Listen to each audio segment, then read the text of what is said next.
Welcome to Who Has Time to Read, the show where your hosts Jeff and Adam, that's me, dive into the pages of our favorite reads from the last month. Each episode, we explore a mix of bestsellers and hidden gems, sharing insights, surprises, and recommendations. Whether you're a lifelong reader or just looking for your next great book, you're in the right place. So grab your coffee, settle in, and let's turn the page on today's episode of Who Has Time to Read.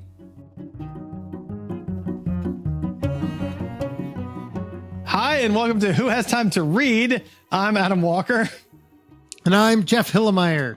And this episode is brought to you by Ripples Media. If you are interested in publishing your first book to make a positive and outsized impact on the world, then you should go to Ripples Media and look at ways to do that. Join a community of authors that enables you to do that. It's also brought to you by Edgewise Media. If you want to turn a podcast into massive amounts of vertical videos to better connect with people on social media, Edgewise Media can help you with that. Check it out. Vertical videos. Is that where you guys are focusing now? That's it, man. That's the ticket. TikTok, YouTube Shorts, Reels, that's where people's eyes are.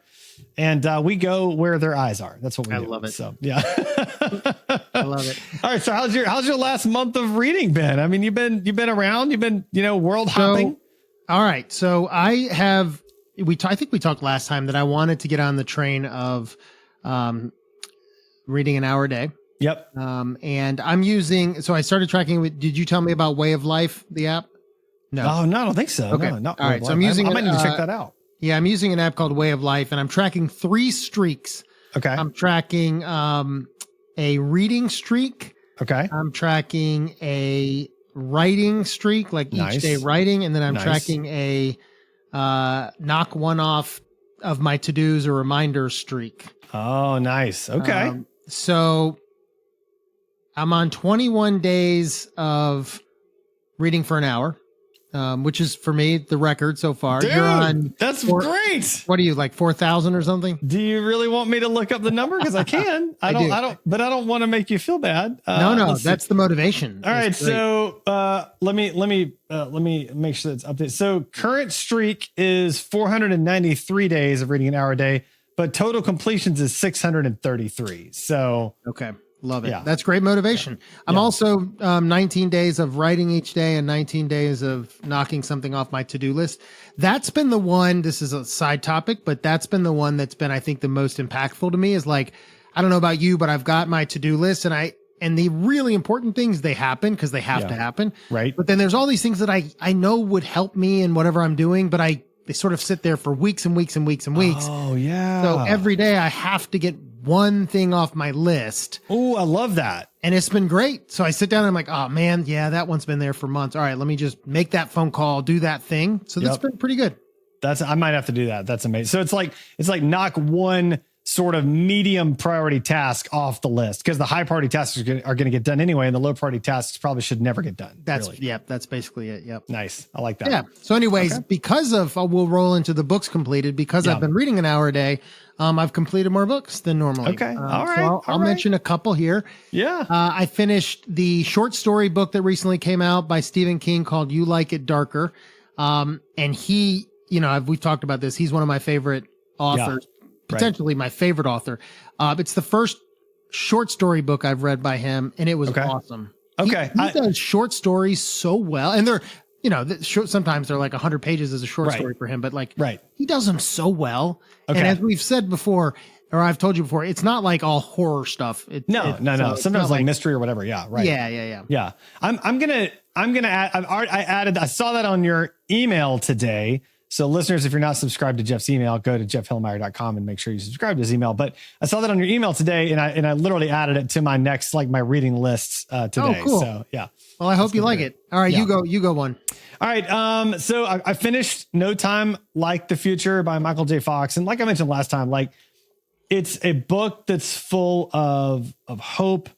It's full of promise. It's full of overcoming adversity and just, to hear about how he talks about his family, how he talks about how he's thankful for his life, and knowing the amount of things he's had to overcome because of Parkinson's is really just genuinely inspiring. He's just a an amazing human. Yeah. And I really enjoyed it. So if you're looking for a pick me up, or you need maybe a different lens through which to view your own health and mobility, it's a really good book. You should check it out. I can't. Yeah. Did you listen to it? Does he read it? I did. I listened to it, and he reads it. Yes, it was. I mean, so good to hear him listen to it. He's just, like, you know, I don't know if there's a better representation of like our childhood than Michael J. Fox. Oh yeah. Like right? he's the greatest. Yeah. It's amazing. Yeah. He's so awesome. Yeah. And he was, I mean, cause not just Back to the Future, but also Teen Wolf, right? Like he was Teen Wolf, wasn't he? Yeah. So Teen Wolf, Teen Wolf's not my favorite, but Back to the Future, just, oh my gosh. You emphasize the wolf on Teen Wolf, don't you? Teen Wolf. Yeah.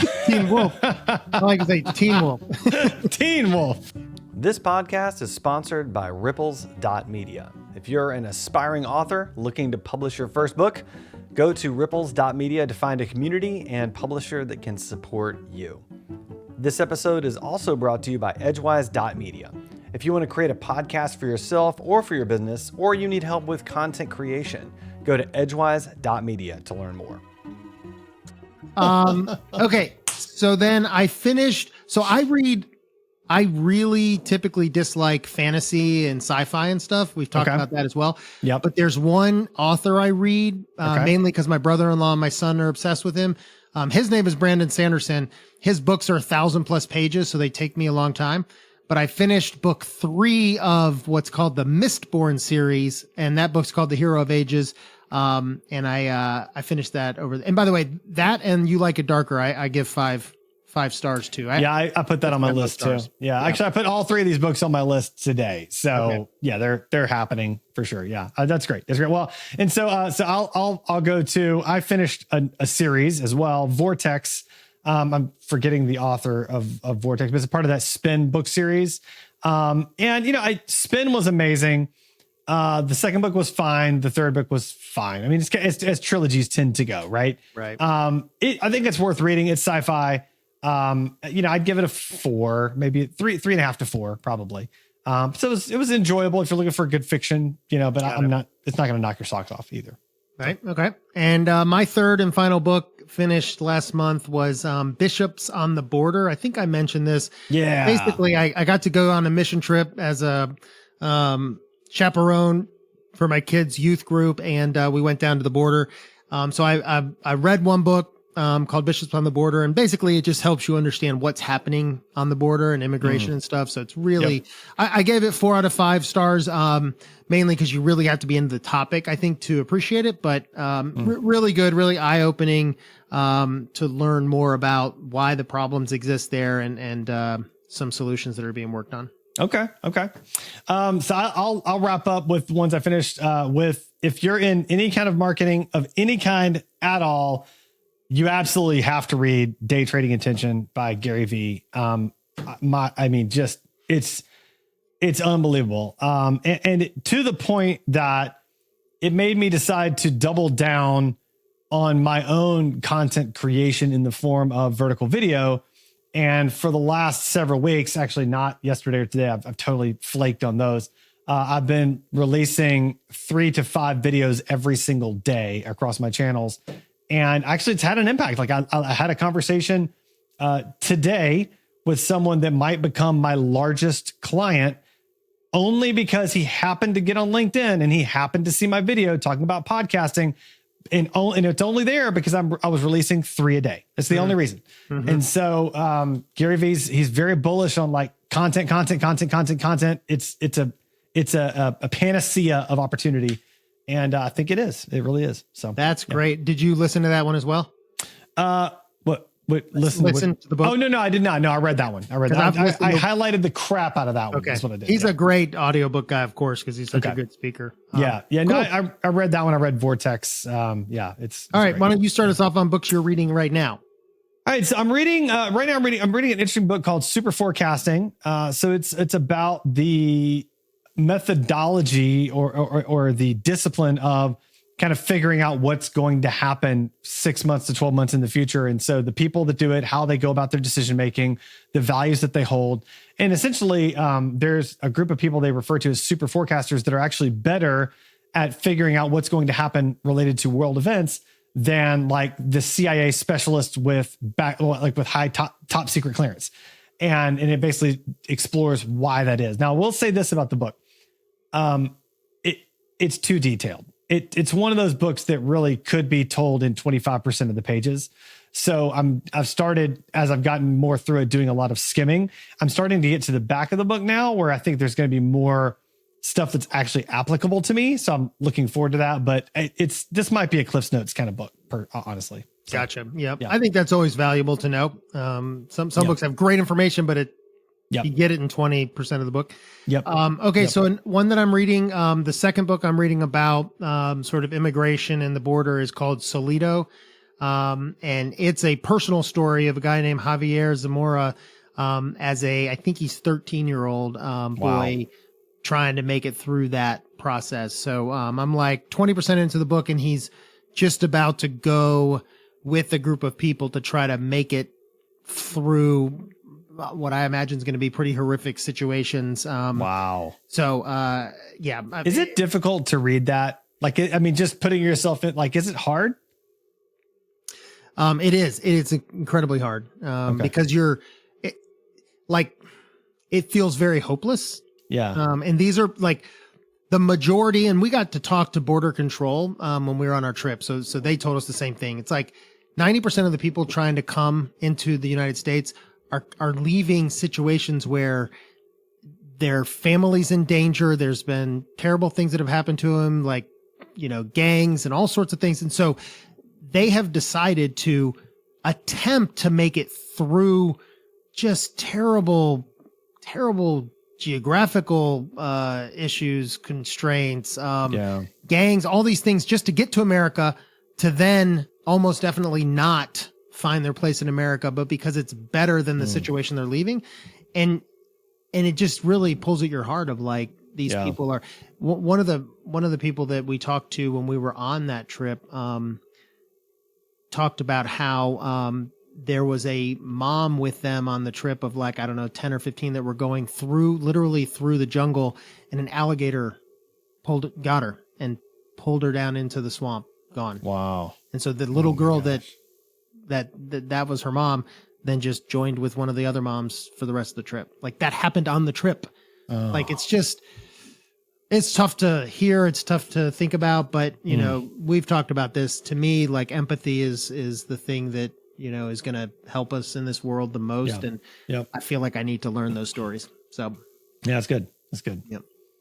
All right. So my next one is called Algorithms to Live by Brian Christian. It's basically decision-making, but like kind of using computer algorithms as a basis for decision-making. And so that like the commonality between that and super forecasting is very similar. It's like, how do I better my thinking? So like one interesting example I forget which book it was in. It was either in Super Forecasting or Algorithms to Live By, was talking about like, do you believe in global warming? And that's not really the right question. Like if you're honest, like, cause you and I would say, yeah, we believe in global warming, but you and I have zero expertise by which to make that determination. None whatsoever. So the better question is, do climate experts believe in global warming? That's the better question. And if the answer is like 98% of climate experts believe in global warming, then you can be pretty sure it's a real thing, right? And so like, that's the kind of thinking like I'm trying to get better at, is like, how do I ask a better question that's going to lead me to a more consistently correct answer, rather than just saying like, oh, do I just believe this? Like what I believe doesn't matter. You know what I'm saying? So it's been interesting. I will say Algorithms to Live By is even a little more dense than super forecasting. So just be forewarned. Are you sticking with them? Cause you've gotten better over time of saying, I'm 20% in, I'm out. I am skimming through them is what I've decided on these two, because I think there's enough nuggets in them to provide value. But I don't think there's enough nuggets in them to read every word any longer. And so I've kind of hit that, like, how do I double my reading speed on this now sort of moment. So got it. Yeah, okay. That's it. Yep. My final one is called, I mean, I'm probably reading upwards of 10 books right now. I'll jump into one for a week, then I'll jump back and forth.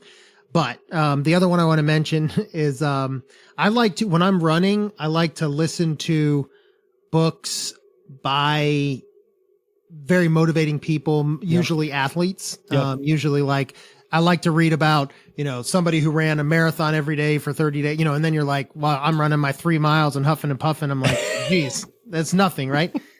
Well, there was a sale, I guess, maybe during Prime Day for Arnold Schwarzenegger's book, Be Useful, 7 Tools for Life. Yep. And so he reads it, and it's very motivating. It's good. You learn about his past and decisions he made. And it's good. It's a very positive, like, you can do it type of book. It's perfect for running. His biography was one of my early favorite books, right? Did I say that? Total Recall? Yeah. I read that. I felt like the first 2/3 were awesome, and then the last third, which is all about his political journey, was a little more boring. But for sure, phenomenal first 2/3. Yeah. Yes, well, amazing entrepreneur, right? And that's what's crazy to me is like this is a guy that he went into weightlifting and dominated like the top of the game. And then he's like, oh, let me go into acting. And then he dominates the top of the game. And then he's like, oh, let me go into politics. And then he's running, California, which is like what the 6th largest economy in the world.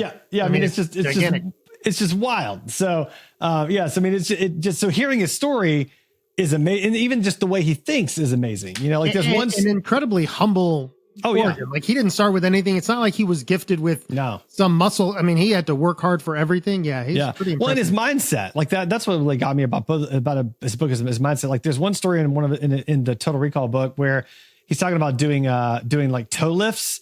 And he was like convinced that at like, I forget what the poundage was, like, let's say it was 200 pounds. Like that was the maximum you could do toe lifts. And he was like doing it. And then he goes to work out with a friend of his, and his friend's doing 600 pounds. And so like here he is, like super strong dude thinking 200's the max. And he goes to his friend's doing 600. And he's like, the limitation was all completely in my mind. Yep. And I'm like, that is always my limitation every time it's in my mind. So always, it really meant something to me to learn that. All right. My last one, I'm listening to it. I just randomly picked it out on Libby for an audiobook because I needed an audiobook for while I'm walking the dog or cleaning the house or whatever. It's called A Flicker in the Dark by Stacy Willingham. I think I'm probably, 25% into it. And it's a murder mystery kind of book. And it's really, really good and really well written. And I was like, hey, this is amazing. So if you're looking for a good kind of murder mystery, serial killer-ish sort of book, check it out. A Flicker in the Dark. Did you say you're listening to it? I'm listening to it. Yeah. Mm-hmm. Okay, good tip. All right, yeah, I love listening to those kinds of books because I can sort of get lost in them. And so like if I'm like, vacuuming the floor, like it's not nearly as arduous when I'm listening to an interesting book. So got it. Yeah. I love it. All right, cool. I will say, I know we don't have any additional topics in this episode, which is fine. But I did want to say, like, one of the things I really like, I don't do this often, but I'm doing it with these fantasy books that are so gigantic, is doing the Audible and Kindle. And so they syncs up so I can listen in the car, come back, pick up my Kindle, and it's at the right page from the listening. They sync like that? I had no idea. Yeah, forever. For a long, long time.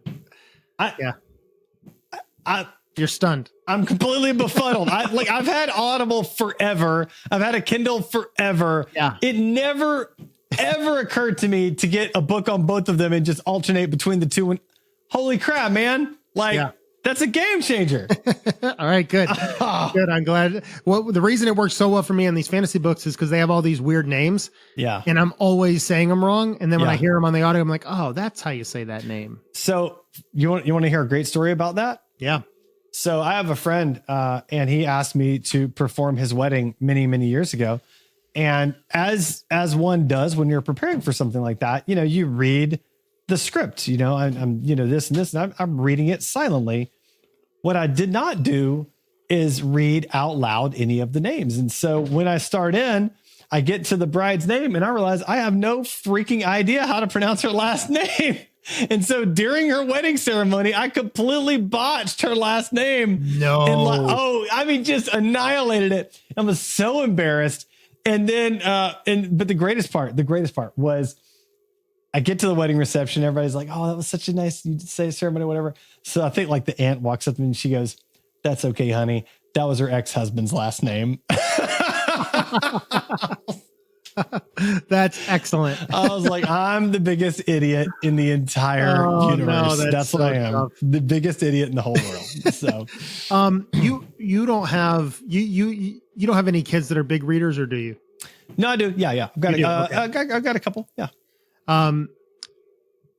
Because like the kids of mine that are big readers, they end up thinking they know how to pronounce words, but then they say them and they're like, and you realize, oh, they've only ever read that word. And so like Zach, who's our oldest, he would say something at 17, a word that you totally should have known how to say, but he just had never heard it in real life, only read it. And he'd say the weirdest thing. And we're like, what are you saying right now?